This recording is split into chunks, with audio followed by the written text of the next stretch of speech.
membahas olahraga, lifestyle, gaya hidup, wisata,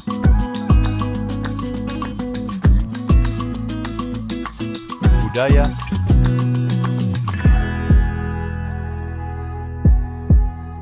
politik dan hukum akan dibahas seru bersama host kece dari Odeng dan co-host tercantik Rida dalam program Pagi Seru Sultan TV. Terima kasih pemirsa, masih bersama kami tentunya di Pagi Seru. Ulas berita no kaku-kaku.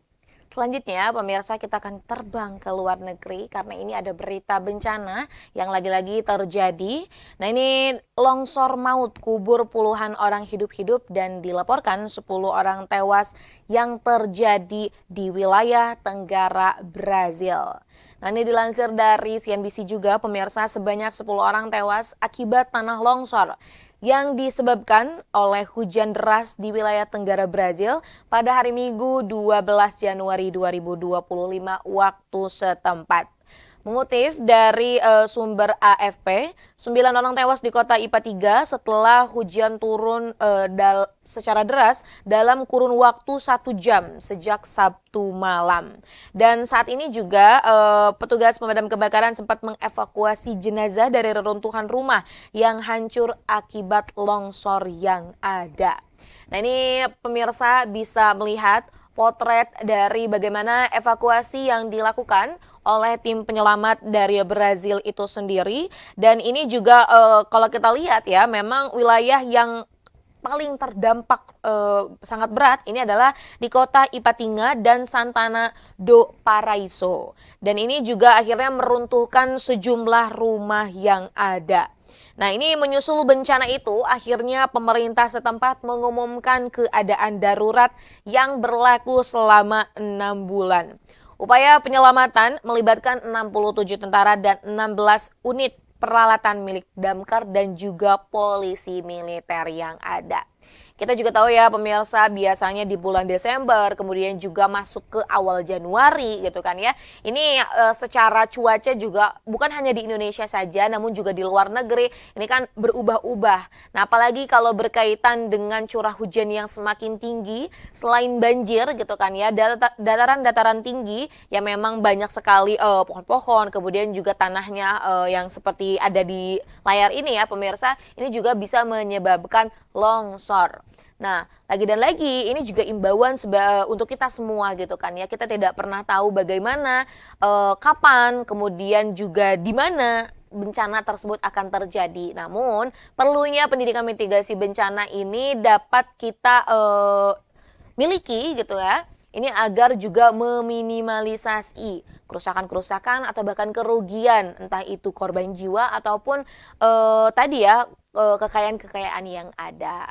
Dan yang paling penting adalah kita harus menjaga lingkungan kita sendiri. Jangan menebang pohon secara sembarangan karena tentunya ini juga akan berdampak pada susahnya menyerap air-air yang ada sehingga tadi bisa menyebabkan longsor, bisa menyebabkan juga banjir. Maka dari itu, pemirsa tetap jaga keselamatan, kesehatan ya dalam menjalani aktivitasnya sehari-hari. Nah, selanjutnya pemirsa, masih berita dari luar negeri. Namun kali ini bukan berkaitan dengan bencana, melainkan serangan horor palu berdarah di kampus Jepang. Nah, ini dilansir dari CNBC Indonesia, 8 orang terluka dalam serangan palu yang terjadi di Universitas di Tokyo pada akhir pekan kemarin. Mengutip dari AFP yang melansir NHK, kejadian ini berlangsung pada hari Jumat pekan lalu di kampus Universitas Hosei, kampus Tama. Dan dilaporkan bahwa penyerang adalah mahasiswi yang berusia 22 tahun. Dan dinyatakan berasal dari Korea Selatan dan mengenyam pendidikan di jurusan sosiologi. Lalu ini juga akhirnya bertanya-tanya sebenarnya bagaimana sih kronologinya.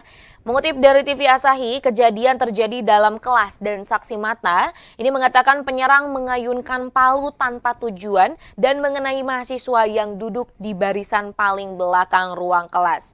Seorang mahasiswa mengatakan bahwa penyerang ini bahkan ketika mengayunkan palunya sama sekali tidak membuat ekspresi ketika melakukan aksinya. Ia pun tampak tidak menargetkan secara khusus orang yang ingin dilukainya.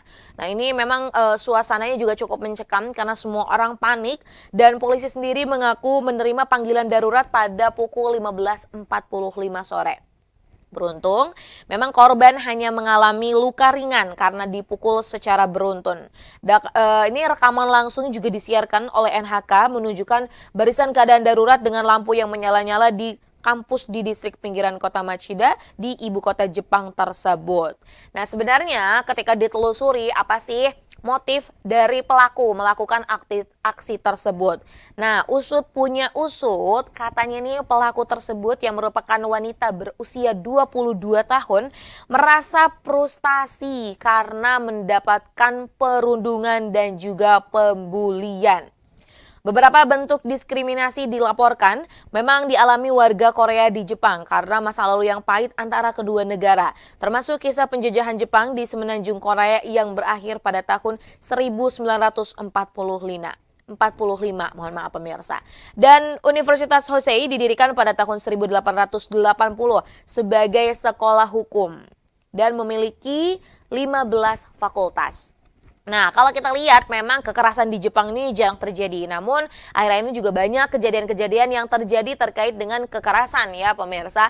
Tapi kalau kita lihat dari motif pelaku ya, ini kan akibat pembulian dan juga frustasi karena ya ini akhirnya kan kita lagi-lagi mengambil satu pelajaran bahwa ya mendiskriminasi, melakukan pembulian ataupun tadi ya kita juga melakukan hal tindakan yang tidak baik kepada orang lain itu merupakan perbuatan yang tidak baik.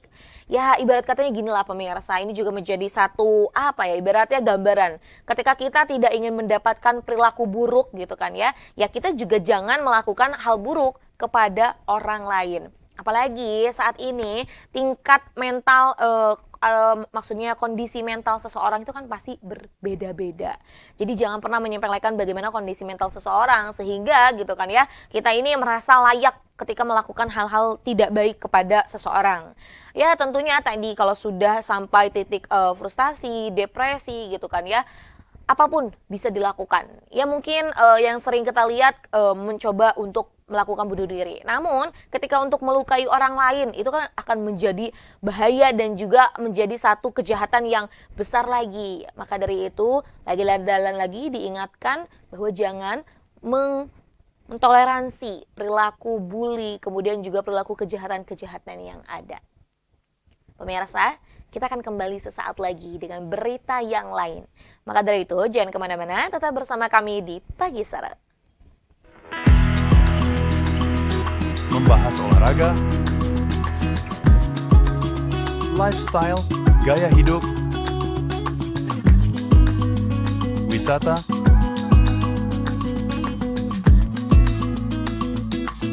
budaya,